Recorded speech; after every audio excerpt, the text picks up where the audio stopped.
تحریک انصاف نے ججز کے تبادلوں کی مخالفت کر دی ہے۔ Chairman P T I barrister Gohar نے کہا کہ فیصلے سے عدلیہ میں تقسیم مزید بڑھے گی۔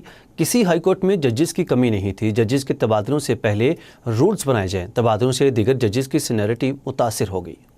جو ہی میرے پاس یہ میسج آیا کہ ججز ٹرانسفر ہو رہے ہیں، میں نے اسی وقت پولیٹیکل کمیٹی اپنی پی ٹی آئی کے اور لیگل کمیٹی کے ساتھ شیئر کیا اور ان کو یہ کہا کہ ایک سیریس ایشو آیا ہوا ہے جس میں ججز کا ٹرانسفر ہو رہا ہے۔ ججز کا ٹرانسفر گزشتہ 50 سالوں میں کبھی نہیں ہوا ان کی مرضی کے بغیر، اور 27ویں ترمیم میں اس کی مرضی والا شک بیچ میں سے نکال دیا۔ ایک جج کو دوسری جگہ میں ٹرانسفر کرنا ایک بڑا سیریس مسئلہ ہوتا ہے۔ اگر آپ ایک جج کو دوسری جگہ ٹرانسفر کرتے ہو تو عدلیہ پہ ایک بڑا قدغن ہے۔ آلریڈی عدلیہ سے لوگ اعتماد لوگ کو بیٹھے ہیں اور لوگ نہیں سمجھتے کہ انصاف ہو رہا ہے یا یہ کہ عدلیہ آزادانہ اور آزاد فیصلے کر رہی ہے۔ اگر آپ ایک جج کی کنڈکٹ سے خوش نہیں ہیں تو آپ ضرور اس کو ریموو کر سکتے ہیں۔ آئین میں پروسیجر پرووائڈڈ ہے۔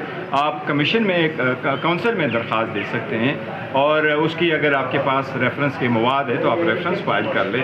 آپ اس کی فیصلے سے ناخوش ہے تو آپ اپنے اپیلیٹ فورم میں جائے ان کو آپ کنڈکٹ کریں، لیکن ایسے ججز کو ٹرانسفر کرنا جو آلریڈی فریکچر جوڈیشری ہے، اس سے لوگوں کا مزید اعتماد اٹھ جائے گا۔